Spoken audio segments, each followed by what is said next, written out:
അപ്പോൾ ഞാൻ രാവിലെ പറഞ്ഞില്ലേ പുതിയൊരു കാര്യം ഞാൻ റീസ്റ്റാർട്ട് ചെയ്യുകയാണെന്ന്. വേറെ ഒന്നുമല്ല, PSC പഠിക്കാൻ പൊയ്ക്കൊണ്ടിരുന്നു. അതിനിടയിൽ മോനെ കൺസീവായി, റെസ്റ്റായി. അങ്ങനെ അത് വേണ്ടാന്ന് വെച്ചു. പിന്നെ പിള്ളേരാക്കാമോ, നമുക്ക് പഠിക്കാനൊന്നും പറ്റില്ലല്ലോ. എന്തായാലും ഇവനെ വീട്ടിലാക്കിയിട്ട് പിന്നെയും യുദ്ധം തുടങ്ങുകയാണ്.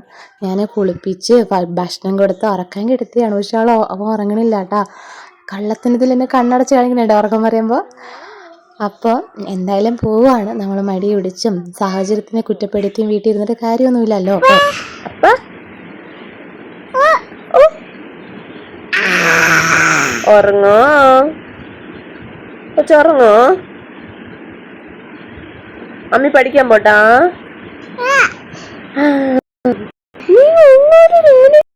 ഒരു മിഠായിയൊക്കെ കൊടുത്ത് ഞാൻ സെറ്റാക്കിയിട്ടുണ്ട്. പക്ഷെ ആൾ നന്നായിട്ട് കരയും എന്ന് എനിക്ക് തോന്നുന്നുണ്ട്. എന്തായാലും നമുക്ക് നോക്കാം. ആള് നല്ല ഉഷാറ് കരച്ചിലാണ്. 10 മണിയായിട്ടുണ്ട്. പള്ളിയിൽ ബെല്ലടിക്കുന്നുണ്ടല്ലോ.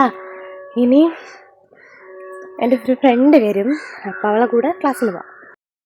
അവൾക്ക് കൃത്യനിഷ്ഠത ഉള്ളത് കൊണ്ട് ഞാൻ എന്തായാലും ഇവിടെ പോസ്റ്റായിട്ടുണ്ട്. അവസാനം ആൾ വന്നു. ഞങ്ങളിതാ അവളുടെ വണ്ടിയിൽ പോവാണ് ഗൈസ്.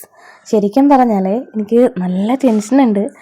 പിന്നെ പഠിക്കാൻ പോവാണ്, എത്രമാത്രം സെറ്റാവും എന്നൊന്നും എനിക്കറിയാൻ പാടില്ല. മാത്രമല്ല PSC പഠിക്കാൻ പോകുന്നവർക്കറിയാം, അവിടെ വരുന്ന സാറന്മാർ നമ്മളെ മോട്ടിവേറ്റ് ചെയ്യുന്നതും ഒക്കെയാണ്. പക്ഷെ അവർ നമ്മുടെ തൊലി ഉരിക്കുന്ന രീതിയിൽ നമ്മൾ പഠിച്ചില്ലെങ്കിൽ അവർ നമ്മളെ പറയും. ക്ലാസ് കഴിഞ്ഞാൽ മൊത്തം സന്തോഷം കണ്ടു. എന്നൊരു പാവ മലയാളം സാറായിരുന്നേ. അതിനോട് ജസ്റ്റ് രക്ഷപ്പെട്ടിട്ടുണ്ട്. അത് മാത്രമല്ല, നമ്മുടെ ലക്ഷ്യം നമുക്ക് സ്ഥിരമായൊരു ജോലിയാണല്ലോടാ. അപ്പോൾ നമ്മൾ എന്ത് കേട്ടാലും മൈൻഡ് ചെയ്യാതെ ഇരിക്കുക എന്നുള്ളതാണ് നമ്മുടെ ലക്ഷ്യമേ ഉള്ളൂ. അങ്ങനെ അക്ഷയയിൽ പോയി വീടെത്തി ഞാൻ അവളെ വിളിച്ചപ്പോൾ ഇതാണ് ഗൈസ് എക്സ്പ്രഷൻ. എൻ്റെ ദൈവമേ, കൊച്ചു മറന്നു തോന്നുന്നു 2-3 മണിക്കൂർ കൊണ്ട് എന്നെ. പിന്നീട് ഞാൻ ഗേറ്റ് തുറന്നിട്ട് എടാ ഞാൻ പോവാണ് ടാറ്റ ബൈ ബൈ പറഞ്ഞപ്പോഴാണ് അവൻ്റെ ചെരുപ്പ് എടുത്തിട്ട് വന്നിട്ടുള്ളത്. ആൾ ജിക്കറിട്ടിട്ടില്ല. അപ്പോൾ ഇതാ വന്ന് ഞങ്ങൾ ജസ്റ്റ് ഒന്ന് കറങ്ങിയിട്ട് വരാമേ. അപ്പോൾ please do like, share, comment, subscribe. By.